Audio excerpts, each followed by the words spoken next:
In 1827, a young woman was murdered in Suffolk, England. Her name was Mary Martin. Her killer, William Corder, was known to her. He was, after all, her boyfriend and had expressed interest in marrying her. The plan was for Mary to meet him at a red barn, which was a well-known structure in the area, and from there the two would elope. Unfortunately, their union was never to be. Mary was never seen again, and William, too, had disappeared, only to reappear a short time later with word that both he and Mary were living on the Isle of Wight. Letters from the family to Mary went unanswered, and then, 11 months after her disappearance, her father found her body where it had been buried in the barn all along. William was captured and hung 4 months later. But people wanted to know, how was it that Mary's father knew where to find her body? William hadn't told anyone, so word couldn't have spread. The truth was, it was Mary's stepmother Anne who told Mary's father where to find the body. She had dreamt about the murder, right down to the spot in the barn where Mary's body was buried. Had Mary somehow, from the grave, planted the seeds of her stepmother's dream? It wouldn't be the last time a daughter would do so for a grieving mother. It happened again many years later, only this time it wasn't in England. It was in Greenbrier County, West Virginia, where Mary Jane Heister had some horrific dreams of her own. But it wasn't only in her dreams. As Mary would reveal, she had a strange encounter with a ghost.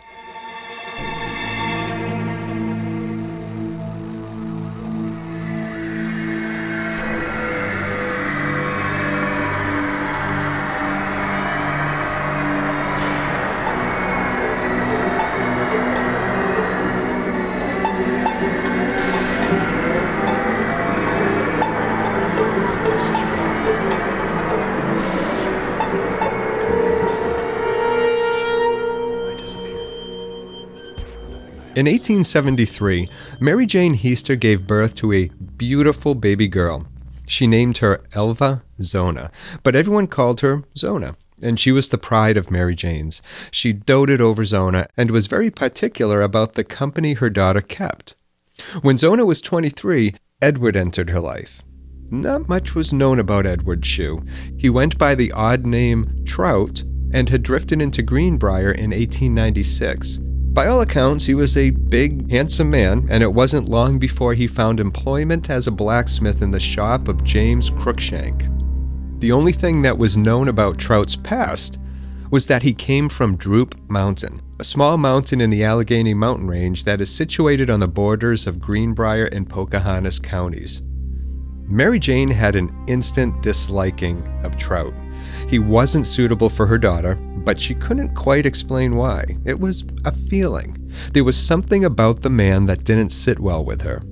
You can't pick who someone will fall in love with, and it wasn't long before Zona and Edward were a couple. Mary prayed that Trout would either move on or that Zona would come to her senses.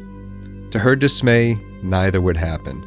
Zona announced that Trout had asked her to marry him, and she had accepted. It was time for her to start her own life and to build her own family. So, on October 20th, 1896, after a whirlwind romance, Trout and Zona were joined as husband and wife. They then moved into a small 2-story house, and Zona was ecstatic. Perhaps, Mary hoped, she had been wrong about Trout all along, and he would be a suitable husband for Zona. He was gainfully employed, and she had to admit, Zona seemed happy. Maybe things would work out all right despite her reservations. She looked forward to the years ahead and being a grandmother at some point. 3 months later, on January 23, 1897, Mary's world came to a crashing halt when she received the terrible news that Zona was dead.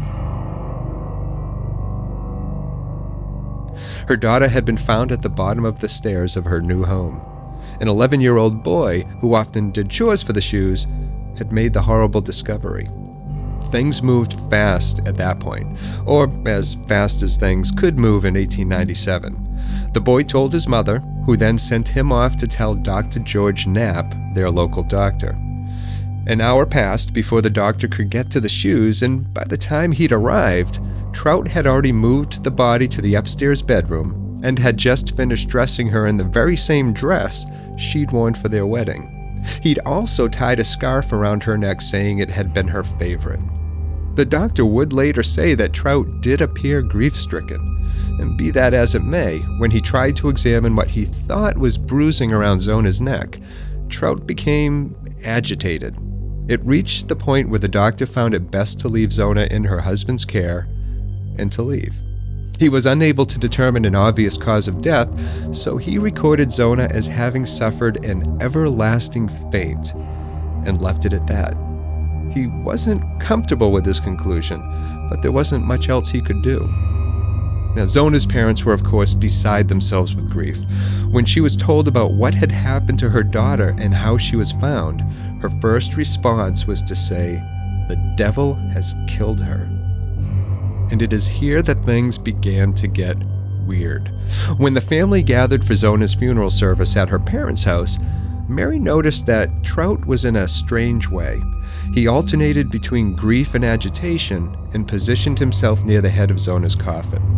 It soon became obvious to her that he was trying to keep people away, or to at least prevent them from examining Zona too closely.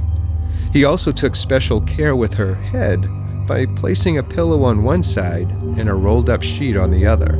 And when it came time to move her coffin from the home to the cemetery, some were quick to notice that it appeared the pillow and sheet were placed the way they were so as to stop Zona's head from moving back and forth. Zona was buried on January 24th, 1897, 3 months after the happiest day of her life. Life, as they say, goes on. But it wasn't going so well for Mary. She couldn't stop thinking about her daughter's death and Trout's strange behavior. In hushed whispers, she expressed her suspicion that Zona's husband wasn't the grieving husband he appeared to be. His behavior at the wake and her general dislike of him before that helped to fuel the thoughts that ran through her mind. And then, 4 weeks later, those thoughts coalesced into something else. Zona's ghost. Over a period of 4 nights, Mary would claim Zona's ghost came to her with a terrifying story to tell. On the first night, Zona told her mother that Trout had become angry and abusive when he found out that there was no meat for dinner. On the second night, she informed her horrified mother that her neck had been squeezed off at the first joint. Now, to make a horrifying moment even more so, as Mary explained it, when her daughter's ghost went to leave, she turned her head completely around to emphasize what had happened to her. She was later to tell prosecutors that she had been wide awake at the time and that it hadn't been a dream. When Zona appeared to her, she came first as a bright light that brought a chill to the room before taking the form of her daughter. And armed with this information, Mary convinced her brother-in-law to go with her to see the county prosecutor, John Preston. Now, over the next few hours, Mary pleaded with him to investigate what she knew to be her daughter's murder. Forget the fact that Zona's ghost had come to her and told her so. Others in the town were also whispering that Trout was responsible. Preston acquiesced. He ordered a round of interviews for all involved, including the responding doctor, Dr. Knapp.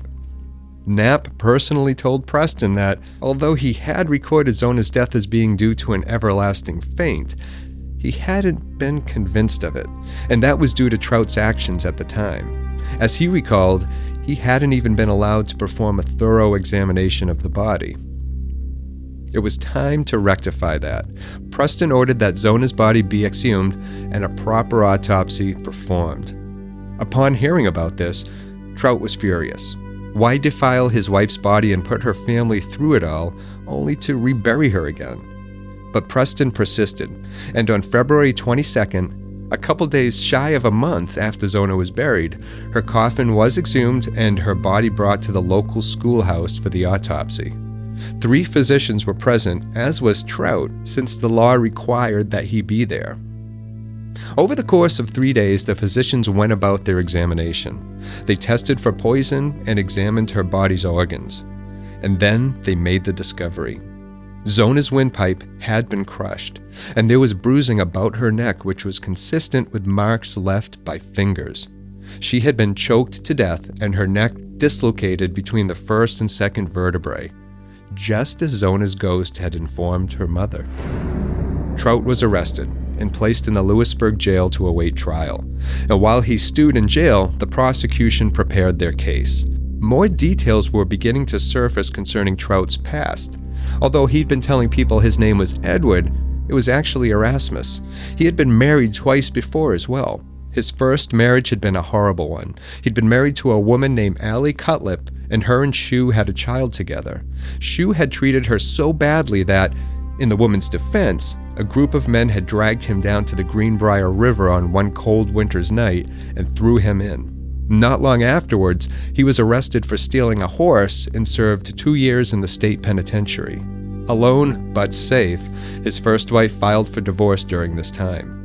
His second marriage was just as bad as the first and ended even worse.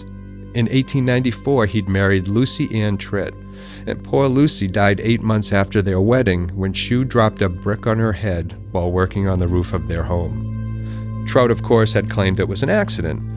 This is when he lived on Droop Mountain. Shortly thereafter, he moved, and as tragic fate would have it, he met Zona. Trout was sure that the evidence against him wouldn't be enough to convict him. From his cell, he even bragged that he'd be let go and admitted that his goal in life was to marry 7 women. 7. Thank God he only made it to 3. And the jury saw to that.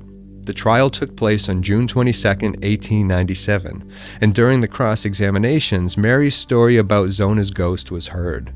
Although captivating and dubious to some, it didn't minimize the mountain of evidence the prosecution actually had against Trout. And the jury didn't need much convincing either, as it took them only 1 hour and 10 minutes to reach their verdict. Guilty. Trout was convicted of murder in the first degree and sentenced to life in prison. For some, the sentence was too light, and a mob gathered outside of the jail where Trout was being held. The plan was to hang him, and it took some time and effort for the deputy sheriff to calm the situation down. Eventually he did, and Trout was safely moved to the state penitentiary in Moundsville. Zona's ghost never again visited her mother. If she was satisfied with her husband's conviction and sentencing, she never said. As for Trout Shue, he died 3 years later on March 13, 1900, the victim of a flu epidemic that swept through the county and the prison itself. He was buried in an unmarked grave when nobody came to claim his body. As for Mary Heister, Zona's mother, she herself died in 1916. Until the day she died, she swore that Zona's ghost had come to her and it hadn't been a dream. If she hadn't done so, Trout would have lived as a free man and gone on to ruin the lives of many more women. Actually, 4 more if his plans to marry 7 had been carried out. Now, could it have been true? Is it possible that Mary was visited by the ghost of her daughter? Had Zona come back from the grave to point the finger at her killer with details that only she would have known, being the victim herself? Stranger things have happened. Or could it have been a bit of fiction created by a grieving mother convinced that her son-in-law had killed her daughter? Her story had been enough to reopen the case, and without it, Zona's body may never have been exhumed and the truth of what had happened to her may never have been discovered. And then there's this. Zona's death was reported in the January 28th issue of the Greenbrier Independent. Located on the very same page as her notice of death was a brief article describing a case in Australia where a murdered man's ghost was seen at the location where his body was eventually found. The story of the ghost had been made up by a person who'd witnessed the crime and who had wished to remain safe themselves. Coincidence? Either way, I have no doubt that Zona would have approved.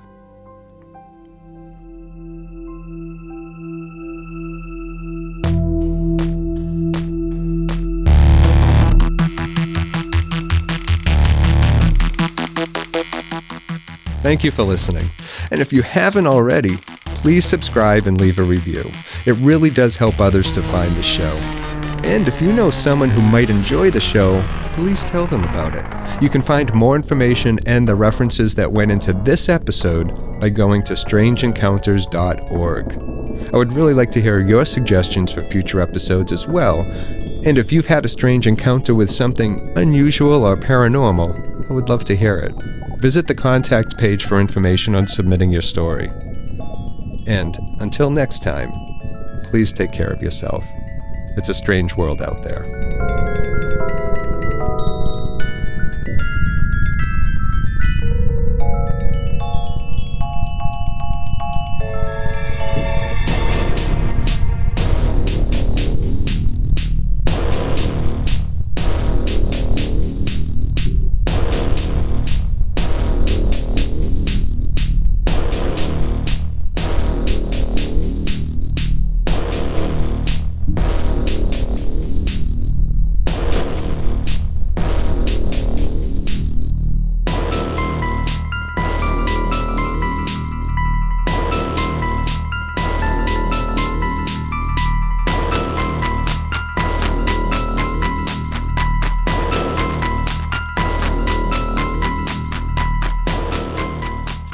Absolut, ich bin jetzt 7, 9 schon, I'm the Zona,